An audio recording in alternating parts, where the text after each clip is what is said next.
Hola, buenos días. Yo soy el doctor Leandro Mieva y en los próximos minutos vamos a estar hablando sobre la diarrea y la constipación. El título es ¿Cómo y cuándo estudiarlas? Bueno, vamos a comenzar hablando de la diarrea, que al menos a título personal me parece que es más difícil o complicado, diciendo que es un hábito defecatorio anormal que consiste en una disminución de la consistencia de las heces, que pueden llegar a alcanzar una densidad líquida y que generalmente está acompañado de un aumento de la frecuencia de las deposiciones.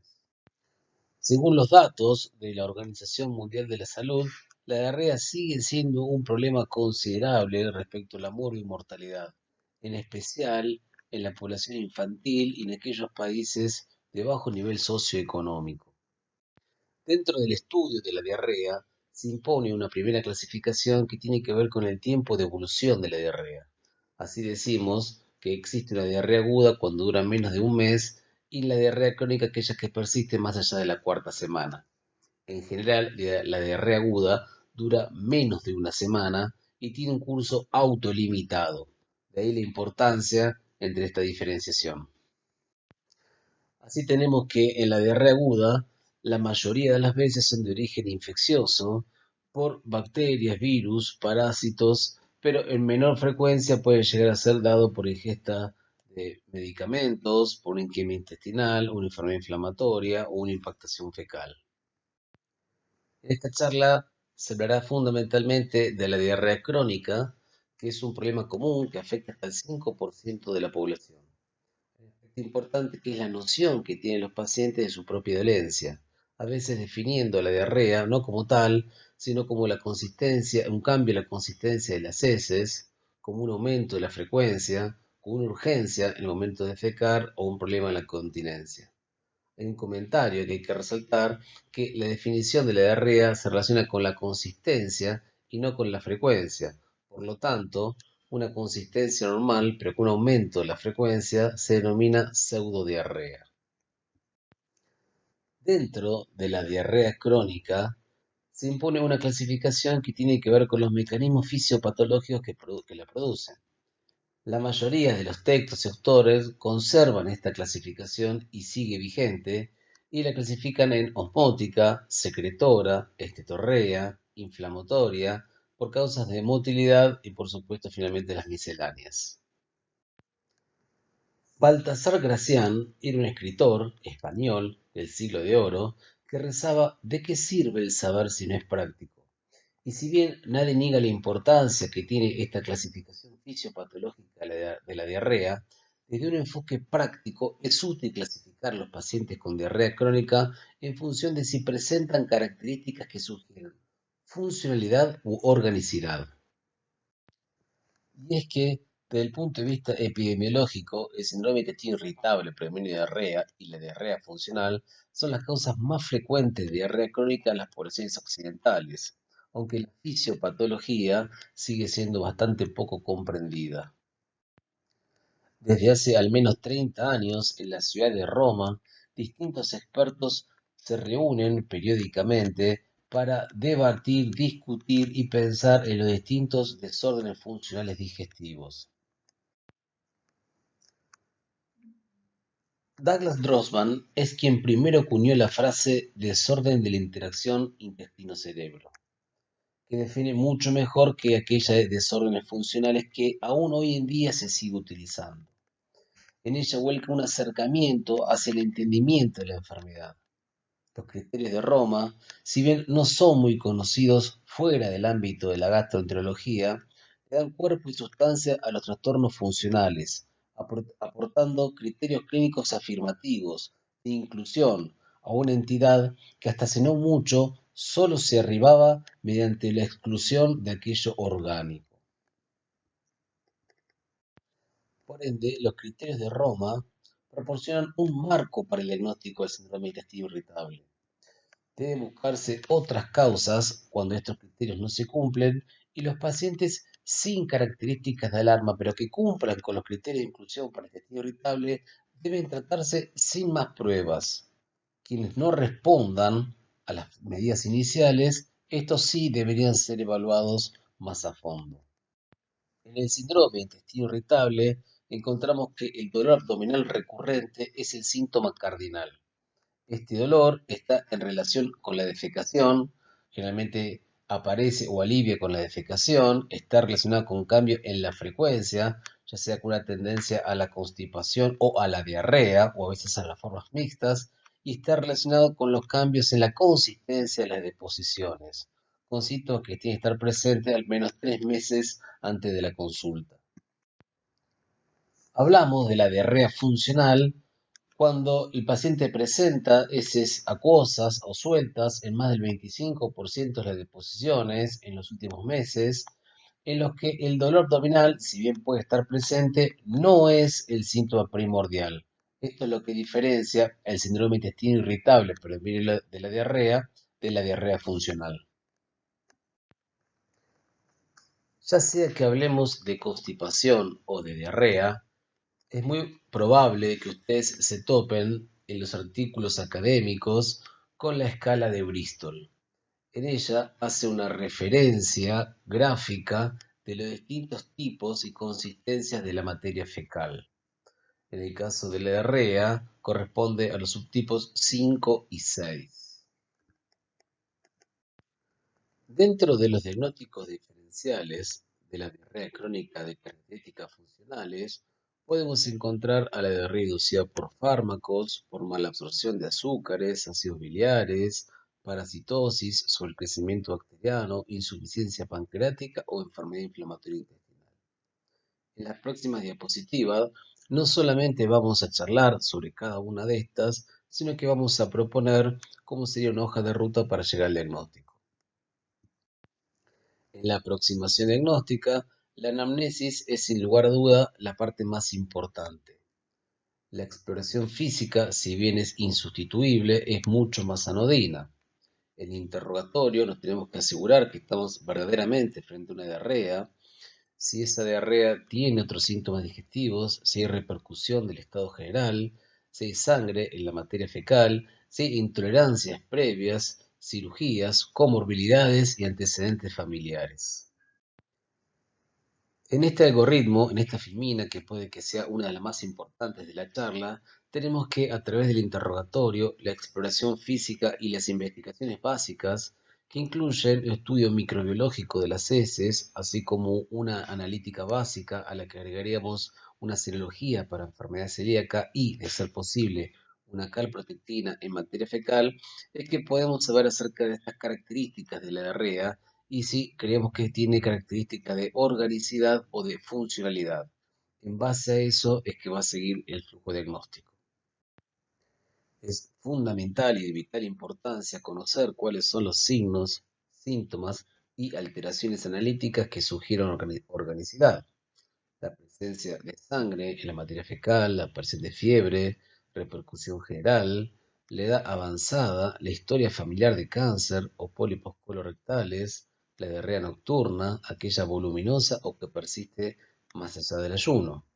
Alteraciones en la expresión física, como puede ser una hepatomegalia, adenopatías y ni hablar una masa abdominal palpable. En la analítica, la presencia de anemia, macrocitosis, alteración de la albúmina o aumento de la eritrosedimentación o la proteína C reactiva. La calprotectina fecal elevada nos debería llamar la atención en ausencia de consumo de DAINES. Si bien es fundamental, como acabamos de señalar, conocer o reconocer cuáles son aquellos signos, síntomas que nos induzcan a pensar en organicidad, también debemos conocer que el valor predictivo que tienen estos síntomas para detectar organicidad es inferior al 10%. Es decir, que estos síntomas son más útiles en la identificación de pacientes que requieren una evaluación ulterior que de pacientes que tienen un verdadero daño orgánico. Entonces, pues, ante una diarrea crónica, podemos ver que pueden tener características funcionales, con un síndrome de intestino irritable, predominio de diarrea, o una diarrea funcional como los dos grandes subgrupos, o características orgánicas. Estas, a su vez, se pueden diferenciar o clasificar en inflamatorias, esteatorrea o acuosa. Y a su vez, aquellas con características mal absortivas, producto de una enteropatía, de un sobrecrecimiento bacteriano del intestino delgado o de una insuficiencia pancreática exócrina. Uno de los problemas que tiene la clasificación fisiopatológica de la diarrea es que muchas veces no se conoce el verdadero mecanismo que las origina. En tanto que otro inconveniente es que los mecanismos nunca son puros, sino que existe la combinación de dos o más factores que terminan produciendo la diarrea. Pero podríamos decir que, en líneas generales, la diarrea osmótica generalmente tiene un curso postprandial y que cede con el ayuno, o que la esteatorrea se suele asociar a una pérdida de peso con heces francamente grasosas, aceitosas y fétidas, que las inflamatorias pueden cursar con sangre, pus, dolor o fiebre, o que las secretoras son de gran volumen y que persisten luego del ayuno. Pasemos a describir someramente las principales características de los subtipos de diarrea orgánica. En primer lugar, vamos a hablar de la diarrea inflamatoria, que es una diarrea que se caracteriza con la emisión de sangre o pus de materia fecal y que se acompaña de síntomas sistémicos como puede ser la fiebre, manifestaciones intestinales extraarticulares, fundamentalmente articulares, cutáneas, oculares, y que en la analítica cursa con una elevación de la reactante de fase aguda o de la calprotectina fecal. No hay duda que ante la sospecha de una diarrea inflamatoria, la exploración inicial es de una colonoscopía, ¿sí? Puede entrar al ilion muchísimo mejor y en caso que ésta no sea completa o no arroje resultados positivos, complementar con una técnica por imagen, preferentemente una enterografía, ya sea por tomografía o por resonancia magnética. Como mencionamos recientemente, dentro de la diarrea crónica malabsortiva, podríamos encontrar tres grandes subgrupos que se corresponden a la diarrea por enteropatía, por sobrecrecimiento bacteriano del intestino delgado o por una insuficiencia pancreática exócrina. La diarrea malabsortiva por enteropatía es producto de la lesión secundaria del enterocito. La enfermedad celíaca es el paradigma de la diarrea crónica por enteropatía y es con diferencia la causa más frecuente de atrofia vellocitaria dentro de una extensa lista de enfermedades. El sobrecrecimiento bacteriano del intestino delgado produce una diarrea por una mala absorción de nutrientes, tanto sea de grasas como de hidratos de carbono. Si bien puede acontecer sin ningún factor predisponente, se debe sospechar en cualquier condición asociada a una motilidad anormal, ya sea por una alteración estructural o una alteración funcional. La principal método diagnóstico, el más difundido, es el test del aire expirado, que utiliza como sustratos la glucosa o la lactulosa. Cuando la probabilidad pretest es alta, cabría también realizar un tratamiento empírico con antibióticos. Otra de las causas de diarrea malabsortiva es la insuficiencia pancreática exócrina. La deficiencia de enzimas pancreáticas resulta en malabsorción de los alimentos ingeridos, especialmente las grasas, lo que provoca una disminución de la consistencia de las heces y aumento del volumen diario. Se considera esteatorrea una eliminación de grasas mayor a 7 gramos por día cuando se hace una dieta que aporta 100 gramos de grasa al día. La esteatorrea de causa pancreática solo se produce cuando queda muy poca reserva funcional. Generalmente no suele ser voluminosa, casi nunca es acuosa y se reduce con el ayuno. Las principales causas son la pancreatitis crónica, seguida de la fibrosis quística y el cáncer de páncreas. Y dentro del estudio diagnóstico, la elastasa en materia fecal y el estatocrito son las principales pruebas bioquímicas, así como las técnicas de imagen, preferentemente la resonancia nuclear magnética de abdomen. Hay otro grupo de diarrea acuosa sin sangre de características orgánicas. Se trata de un tipo de diarreas secretoras, líquidas, de gran volumen, a menudo más de 1 litro por día, y que se caracterizan por persistir después del ayuno. Las causas no son frecuentes y podríamos citar a los tumores neuroendocrinos, secretantes de sustancias vasoactivas, al abuso de laxantes, O al caso de los adenomas vellosos de gran tamaño, en el caso de que además de la diarrea estén asociados a una hipocalemia y a una acidosis metabólica.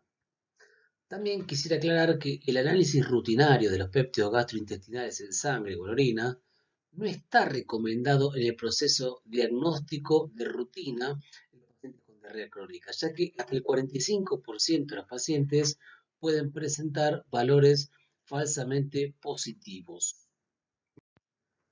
Este es un gráfico, un algoritmo interesante porque hace una distinción dentro de las diarreas acuosas sin sangre que no tienen características funcionales ni que tampoco tienen características inflamatorias. Hay dos parámetros clínicos que terminan reagrupándolas, que es el volumen de la materia fecal y el hecho de si persiste o cede con el ayuno. Si bien es difícil medir el volumen de las heces, uno orientativamente lo puede llegar a hacer, siendo que la mayoría de los casos, la mayor prevalencia, está justamente en aquellas de no gran volumen que tienden a ceder con el ayuno.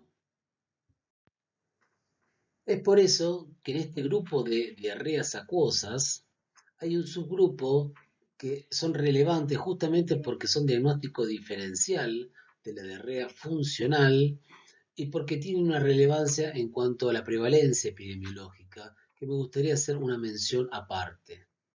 Una de estas entidades es la colitis microscópica, que es una enfermedad inflamatoria intestinal de curso crónico y que se caracteriza por la siguiente tríada. Es una diarrea acuosa, sin sangre, la colonoscopía es normal y tiene hallazgos histopatológicos característicos. Si bien esta entidad es poco frecuente, en el paciente con diarrea crónica que tiene una colonoscopia, que le pedimos una colonoscopia, deberíamos pedirle biopsias justamente para la pesquisa, detección y diagnóstico de esta entidad. Otra entidad es la diarrea por ácidos biliares. Los ácidos biliares son sintetizados en el hígado, secretados por la bilis y liberados a nivel duodenal, donde facilitan la absorción de vitaminas liposolubles y contribuyen a la digestión de las grasas.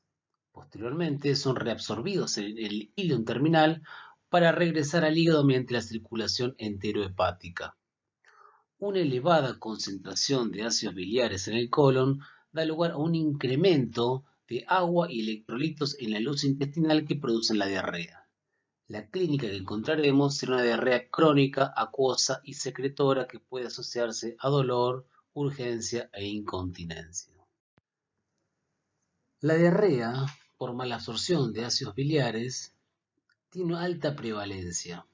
Es prácticamente universal en la diarrea crónica post-colecistectomía o después de una resección ileal, por lo que en estas circunstancias se recomienda el tratamiento empírico. También hay que pensarla y considerarlas en pacientes que se sospecha una diarrea funcional, en enfermedades que afectan al ilion, así como también la colitis microscópica. Dado que en nuestro medio no está disponible el test de SECAT, lo que sí se puede hacer es la prueba diagnóstica con colestiramina. Otro tipo de diarrea que debemos tener siempre presente es la diarrea por malabsorción de azúcares, en especial la lactosa, el sorbitol y la fructosa. Como toda diarrea osmótica, aparece tempranamente después de la ingesta, puede persistir horas y cede con el ayuno. Además, se asocia a distensión abdominal y dolor abdominal. Hay un dato que me parece que es importante destacar en la diarrea por malabsorción de lactosa, es que existe una pobre correlación entre las manifestaciones subjetivas de intolerancia a lactosa y la existencia verdadera de malabsorción a la lactosa. Por ende, ante la sospecha de un déficit de lactasa, se recomienda confirmar el estudio a través de algún test diagnóstico. En nuestro medio, en la Argentina, el que está más ampliamente disponible es el test del aire expirado con hidrógeno con una sobrecarga de lactosa. Ya para ir terminando el capítulo de diarrea, me gustaría dedicarle algunas palabras a la diarrea asociada con trastornos de la motilidad intestinal. Si bien las enfermedades neuromusculares primarias son sumamente infrecuentes, no ocurre lo mismo con aquellas secundarias. donde se encuentran las enfermedades del colágeno, el hipertiroidismo, la diabetes mellitus o la enfermedad de Parkinson, en donde, al menos en parte, la fisiopatogenia se correspondería a una dismotilidad intestinal. Termino esta primera parte con el tema diarrea, con un flujograma donde está más o menos señalado cuál sería el enfoque en el estudio de la diarrea. Primero quisiera aclarar que, como todo algoritmo, es meramente orientativo y hay que adaptarlo a cuáles son las condiciones y a cuáles son los medios en los cuales se dispone en el lugar de trabajo. Y lo otro que me gustaría resaltar es que la diarrea, sobre todo en pacientes jóvenes, sin síntomas o signos de alarma, con exploración física normal y con escaso impacto en las actividades cotidianas, sería suficiente con realizar una analítica que incluya una serología para enfermedad celíaca y una determinación de parásitos en materia fecal. Si y solo si los síntomas son refractarios, persistentes o incapacitantes, es que es necesario realizar otras exploraciones para descartar organicidad. Bueno, continuamos ahora con esta segunda parte de la charla, que es la constipación crónica, que, como bien señala la diapositiva, es otro problema sumamente frecuente. En la constipación crónica, aquí sí hablamos de deposiciones infrecuentes. Por norma se dice que son menos de 3 deposiciones por semana, de la consistencia, la dureza de la materia fecal, del tenesmo, que es la sensación de evacuación incompleta, y del esfuerzo defecatorio. Es importante también destacar que, si bien es una entidad muy frecuente, la mayoría no consulta al médico. Hay un porcentaje altísimo de automedicación en esta población de pacientes.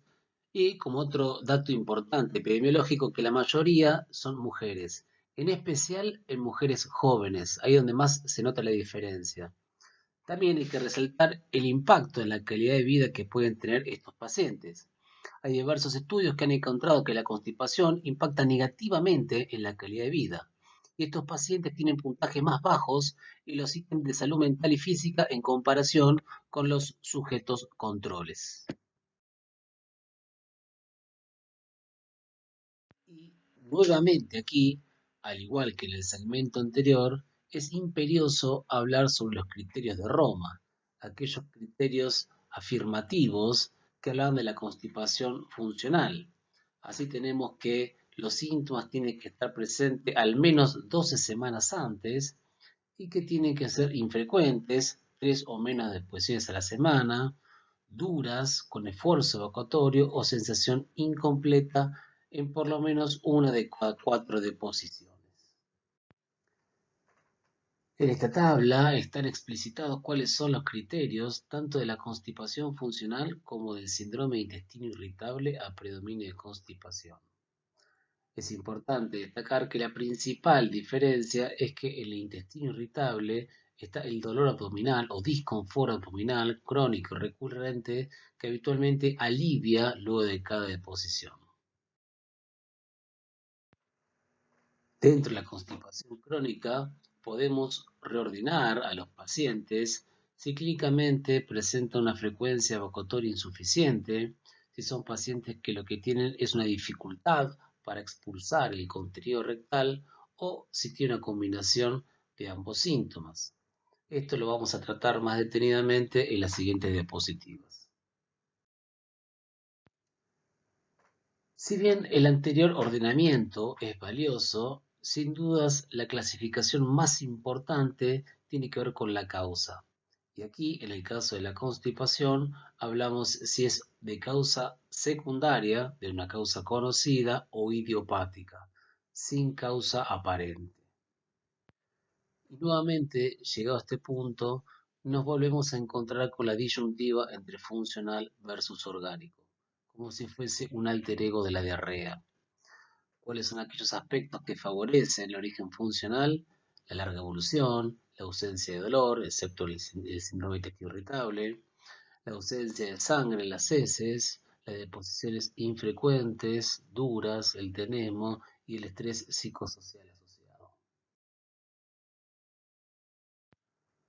Vamos a comenzar enumerando las causas de constipación secundaria y vamos a iniciar con la obstrucción mecánica, que no es ni por lejos las causas más frecuentes, pero sin lugar a dudas que son las más importantes. En ella, en primer lugar, por lejos y con diferencia, se encuentra el cáncer de colon, pero podrían ser también compresiones extrínsecas, estenosis o anormalidades postquirúrgicas.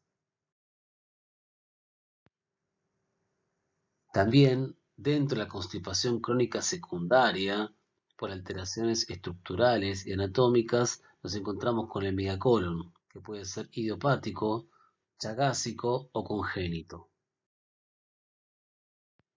En el estudio de la constipación, nunca deberíamos obviar el examen físico, pues la patología anorrectal puede ser una causa de constipación, como lo son, por ejemplo, las estenosis, fisuras o tumores.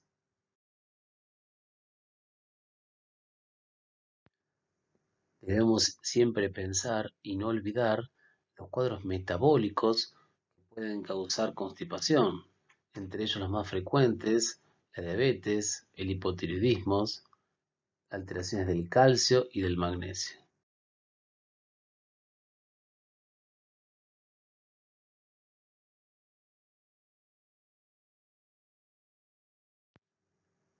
Debemos tener siempre presente que tanto las miopatías como las neuropatías pueden producir constipación. En especial las neuropatías por ser mucho más frecuentes, como por ejemplo la enfermedad cerebrovascular, la enfermedad de Parkinson o la injuria de la médula espinal. Considerar a su vez que enfermedades diversas como desórdenes psiquiátricos, deterioro cognitivo, enfermedad cardíaca severa o deshidratación pueden ser, al menos en parte, causa de la constipación.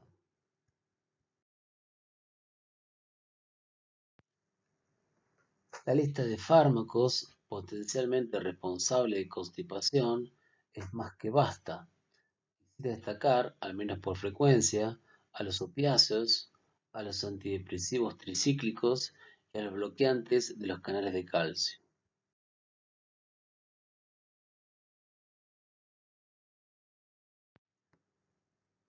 Las alteraciones defecatorias o del tracto de salida son un grupo de anormalidades funcionales y anatómicas del ano recto que llevan a síntomas de constipación. Estos pacientes presentan importante esfuerzo defecatorio, pasan un largo periodo de tiempo en el inodoro y a veces requieren de maniobras digitales, cambios de posición o del uso del enema para poder defecar. Dentro de este subgrupo de constipación podemos resaltar como causas al megarrecto o megacolon, a la constipación del paciente anciano y a la disinergia del piso pelviano.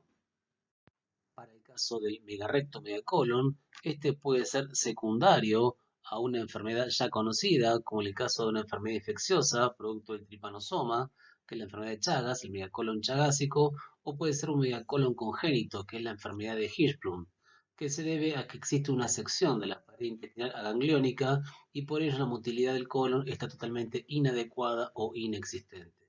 Descartado esas dos causas, se dice que el megacolon es idiopático.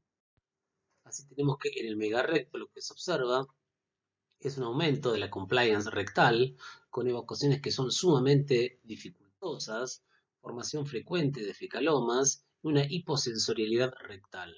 Estos pacientes, sobre todo en las formas idiopáticas, pueden tener dolor y en ocasiones encopresis. Por otra parte, en la constipación de los pacientes ancianos hay una sumatoria de condiciones que llevan a que el paciente ignore o desatienda el estímulo defecatorio. Esto produce muchas veces que la materia fecal sea dura, voluminosa, produciendo bolos fecales y que le cueste mucho más la expulsión. En especial cuando consideramos que en esta población de pacientes es común el sedentarismo, el uso-abuso de fármacos la escasa alimentación y con ello una pobre actividad motora del colon, asociado a una disminución de la fuerza muscular de la pared abdominal.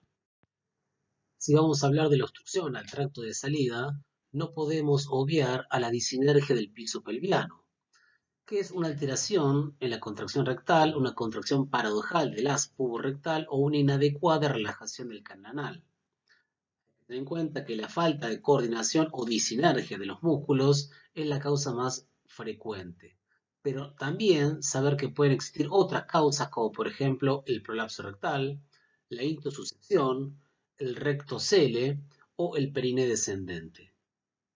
Por todo lo antedicho, es que cuando abordamos el diagnóstico tenemos que pensar primero en causas morfológicas, estructurales que podrían producir la constipación, para lo cual nos vamos a basar básicamente en métodos endoscópicos y radiológicos y en causas sistémicas, para lo cual además del interrogatorio, que es indispensable, nos vamos a ayudar de los análisis bioquímicos. En aquellos pacientes con síntomas de constipación crónica que no responden a la terapia convencional, los diagnósticos de constipación de tránsito lento, disinergia del piso pelviano y otras alteraciones de la musculatura anorrectal deben ser considerados. El diagnóstico de estas alteraciones es posible a través de exámenes radiológicos y fisiológicos. En general, recomendamos que el estudio funcional específico sea dirigido por un especialista, porque puede significar incomodidad, costos importantes para el paciente y muchas veces los resultados de estas pruebas son de compleja interpretación. El tiempo de tránsito colónico es un estudio simple, relativamente barato y no invasivo que permite objetivar el tiempo de tránsito intestinal. Los movimientos colónicos de segmentación, retrógrados y de propulsión son los determinantes de aproximadamente el 90% del tránsito digestivo total. De esta forma, la ingesta de 24 marcadores radiopacos y una radioscopía al quinto día es la manera más simple de medir el tránsito colónico. En sujetos normales, el 80% de los marcadores habrán sido eliminados para el quinto día. Además de objetivar los trastornos del tránsito, permite agrupar a los pacientes según las categorías dependiendo de la distribución de los marcadores.